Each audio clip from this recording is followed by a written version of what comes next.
All the pieces are cut out for the dress, the leggings, and the coat. And I'm going to start with the coat. So we're going to set these to the side. My first steps, of course, will be what I call prep sewing. So I'm going to take the lace that goes in the coat and it's going to be placed inside. I'm just going to sew around the edge of the lace, and because the lace nor the vinyl will fray at all, so all I have to do is attach that. I'm not sure yet if I'm going to do one seam or two. I'll kind of depend on my mood, I guess. So I'm going to put the lace in the back of the jacket as well as in the sleeves. Then I'm going to hem the sleeves. Then I'm going to take the collar, put the collar right sides together, and go around the top edge of the collar, not the neck edge, but the top edge, and then trim that to 1/8 of an inch seam allowance. So that's the prep sew for those pieces. Also, these pieces that are kind of a bigger piece with a point are the actual front of the jacket, while these are the facings. So the facing pieces will be sewn together at the shoulders, so I'll do those, and then I'll also go ahead and put in the darts in the front of the jacket. So that's all my prep sewing that I'm going to do. So I'm going to get that done, and when I get those pieces finished, I'll come back to the camera and show you what they look like. The prep sewing is all finished, so this is how the sleeves turned out, which I'm very happy with how they look with that little window on the sleeve. I also put a slight notch here. I'll put it against the white of the machine. There we go. Just a slight notch at the top, so I can match that up with the shoulder seam, so it just makes it easier to place when I go to put the sleeves on. So both of the sleeves are done. I also went ahead and put the front to the back at the shoulders on the bodice, and I top stitched the seam allowance down.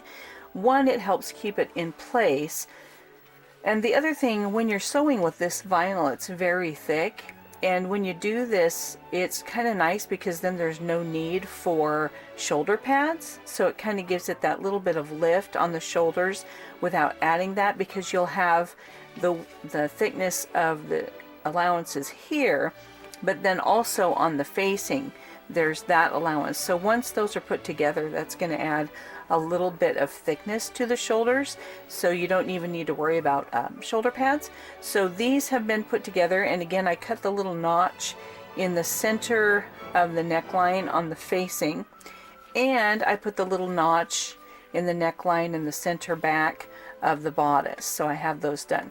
So my next step is going to be to put the collar onto the garment. So I'm going to match the center and then take the collar outwards from the center and put that in place. And because this is a vinyl, I don't really want to pin it, because once you put a hole in it, you can't remove it. So usually when I'm sewing with vinyl, I like to use a clip. So I'm probably going to clip the center here and then walk this to the edge so I can start sewing, get it started, then remove my clip. And there's a slight amount of stretch, so I can kind of even out where that center will be, and then just stitch to the other edge and stitch that down. And with that in place, and I'm going to go inside, just a little bit inside the actual seam allowance, because then my next step, after I get the collar on here, is to go ahead and take the facing with right sides towards the garment like this and put the facing in. And once I sew the facing on, I will start at the very edge of the facing and go all the way up to the little point around the neckline, to the next point, and then back to the end. And since this is vinyl, I don't need to finish it. If you're using just regular fabric for your jacket, you want to go ahead and either serge or zigzag this edge of your facing. I recommend doing that rather than hemming it, because hemming will add bulk that will lie right underneath, right about here, and so you'll be able to see that line if you hem it. So if you don't, then you're just going to have flat fabric laying under there, and it makes it nicer. Then once this is put together, the front of the jacket will look like this, but this tip is going to fold back. It's going to be so cute, and then it's going to be held in place with a button. So that's how the front will look. So I'm excited to get it all put together.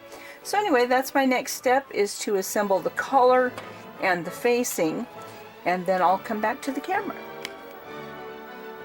Oh, just a PS that I forgot to add. I am going to snip along this edge of my fabric, just not quite to the seam allowance, and probably right in the center, because that's a deep curve. And the reason I do that is when you go ahead and snip this, for anyone who's kind of new to sewing these things, when you snip those, it makes it easier for you to open that up to a straighter seam line instead of trying to sew this all the way around that really, really deep curve. You can kind of open that up a little bit better. And then I'll also snip, and I need bigger scissors because it's two lengths. I'm going to snip this edge. It just makes it easier to sew and to line up those pieces when you're going through the machine. So I almost forgot to let you know that. So I want to come back to the camera and let you know. Then that makes it just a little bit easier to maneuver when you're going around that curve. So yep, we'll get that put together and then come back.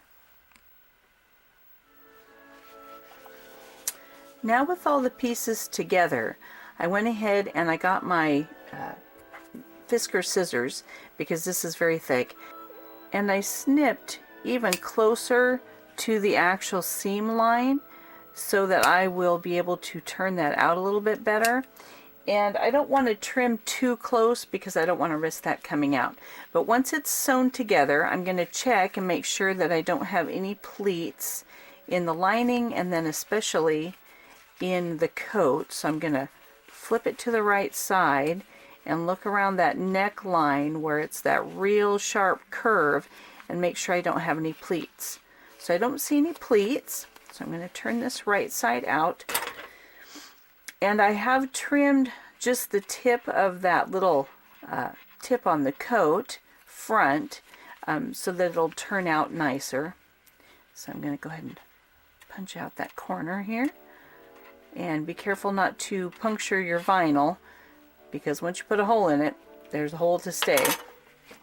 So now this, you can tell, looks awfully lumpy, but I am going to kind of correct that once I have the jacket put together, because I will start at the back when I hem it, and I will hem all the way around, and I'll also, that will include the top stitching for around the front edge of the coat, and then I will also top stitch the front edge and along the neckline below the collar, and that will help hold down that facing and then all the way around, and it'll smooth out that and then stitch that down. The other thing is, once the jacket is put together, I will stitch the inside of the facing into the where it meets the sleeve, and then this part I will go ahead and stitch down in the center to help hold that down, but the top stitching will do most of that work for me. So now I'm going to turn this, and you can kind of start to see what this is going to look like. So there's the little dart. It'll look like this, and then this is going to fold out with a little button there. It's going to look really cute. So it's on its way. The next step, now that I have the collar and the facing in, is to put in the sleeves. So the dart, I'm going to press down so it can lay up towards the shoulder or down towards the side. So I'm going to press that down. I'm not going to press it with an iron, but I mean, I'll fold it down when I go ahead and insert the sleeve.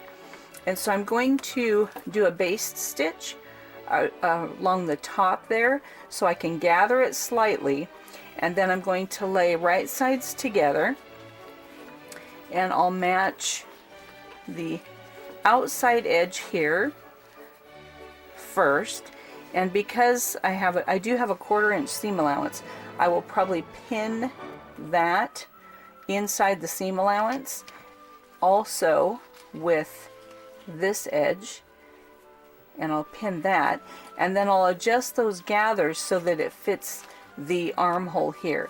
Another thing I also do on this is, like the neckline, I'm going to go ahead and snip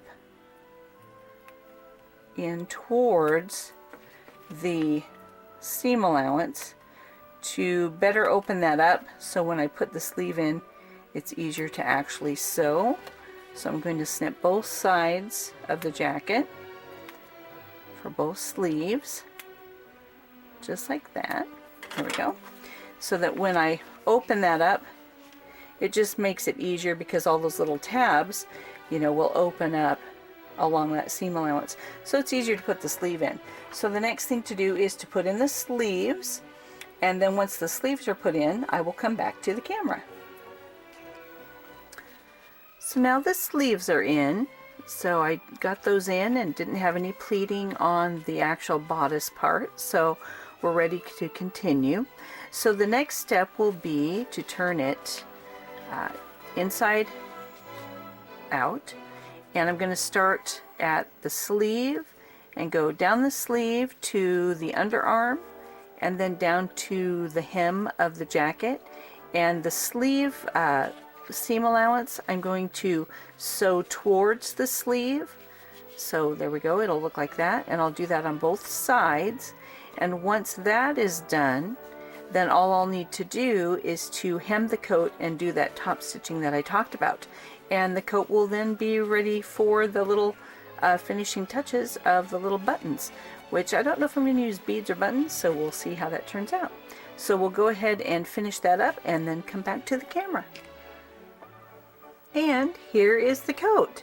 So the collar is made to stand up. I guess you could fold it back if you wanted to, but I made it to stand up. Then the little bead is on the front that holds the lapel down. The lace inset in the sleeves, it's very lightweight compared to the vinyl, so if I just let go, it'll kind of bend up like it's waving at you. But anyway, there you go. So there we go. Both arms are going to wave. And then the dart for the upper bust there, which gives the hemline. I did go ahead and top stitch just that seam allowance down on the inside to help that lay a little more flat, and I tacked the facing down in the center, and then at the edges of both of the shoulders there, like I talked about. And on the back, here's what the back will look like. So now I guess we'll just go ahead and put it on a doll. I'll have to see what I have to put underneath it just so that we can see it more accurately, and we'll put it on a 4th scale doll and see how we like it. So here's the coat on the doll, so you can kind of see how it fits. So the well, yeah, this is how it fits. The lace turned out real good on the sleeves, so if you have a colored sleeve, it'll show through there. I only had a little white it looks like 3/4 sleeve, and it was hard to pull it down, but a longer sleeve would be easier to kind of tuck with their hand and pull it through. But anyway, so that way you can see how the lace looks on the sleeve. There we go. And we'll turn it around. Oh, her weight came off. That's exciting. And then here's how the back looks. So let's see, make sure that's in the camera. There we go. So anyhow, that's how the jacket looks, how it fits. And that way you know that if you go ahead and cut out that jacket pattern, let's put her hair back on, and put it together, that's how it's going to look. So there we go. So we'll put her hair back on so she's more comfortable. And anyway, that's how the little jacket fits. So probably in the next video or so, we'll go ahead and put the dress together that goes underneath it. And then we'll get the leggings done. So the leggings will be the same lace as in the jacket, which will kind of tie the top and the bottom together. So it should be kind of fun to see it once it's all done. And then the dress I'm going to do in black. I don't know what it is with me in black, but I use it a lot. So anyway, there's the little Bolero jacket all finished and put together and on the doll. So when you put it together, you'll know what it looks like. Thanks a lot. Happy sewing, and I'll see you next time.